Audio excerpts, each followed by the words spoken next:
est déjà tracé. Je place un point dessus, un point voilà, qui bouge, on va dire, sur la courbe. Son abscisse, je l'appelle A, et son ordonnée, eh bien c'est l'image, c'est f de A. C'est comme ça qu'on avait placé les points, comme on a pour tracer la courbe dans la partie précédente. On avait pris des points de départ, et puis on avait calculé leurs images, et ça nous avait placé un point.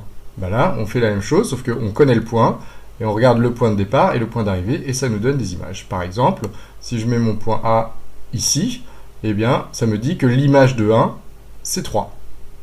D'accord? Si je mets mon point A ici, voilà, ça veut dire que l'image de 2, c'est 1.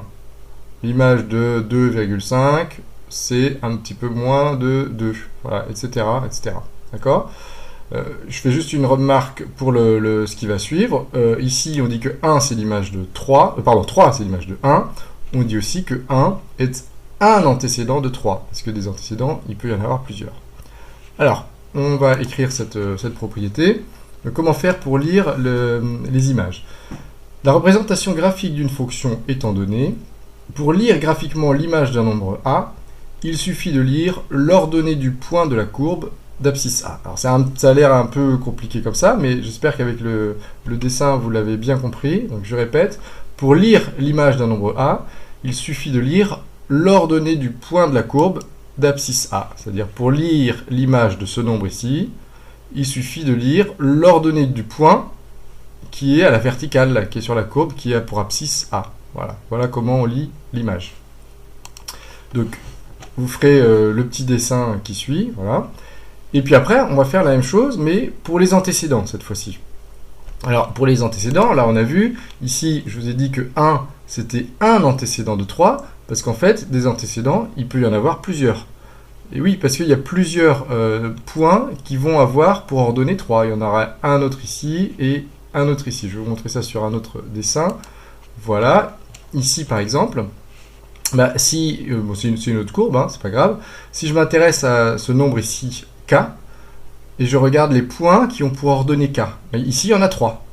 Donc il y en a un là et un là. Donc le nombre k, bah, je vais le mettre sur 2, voilà. Le nombre 2 ici par exemple, aura 3 antécédents.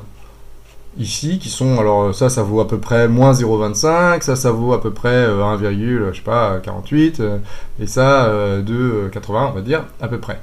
Voilà, donc 3 antécédents. Il n'y a pas forcément 3 antécédents, hein, toujours. Il peut y en avoir 0, il peut y en avoir 1, il peut y en avoir 2, il peut même y en avoir une infinité pour certaines courbes qu'on verra plus tard. Donc voilà, si je fais bouger k, oups, là, un petit bug, pardon, voilà. Ici, par exemple, il n'y a plus qu'un seul antécédent. Parce qu'il n'y a qu'un seul point qui a pour ordonnée k. Vous voyez, si je trace une ligne verticale, horizontale, pardon, ben ça coupe la courbe qu'une seule fois. D'accord? Mais sur ce schéma-là, il y en a 3. Voilà, alors ça nous donne le contraire, c'est-à-dire pour lire graphiquement les antécédents d'un nombre k, il suffit de lire les abscisses des points de la courbe d'ordonnée k, avec le petit dessin qui va avec.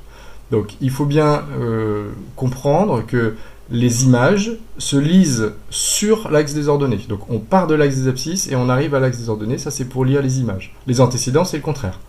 On part de l'axe des ordonnées et on va lire les antécédents sur l'axe des abscisses. Voilà, à ne pas confondre les deux.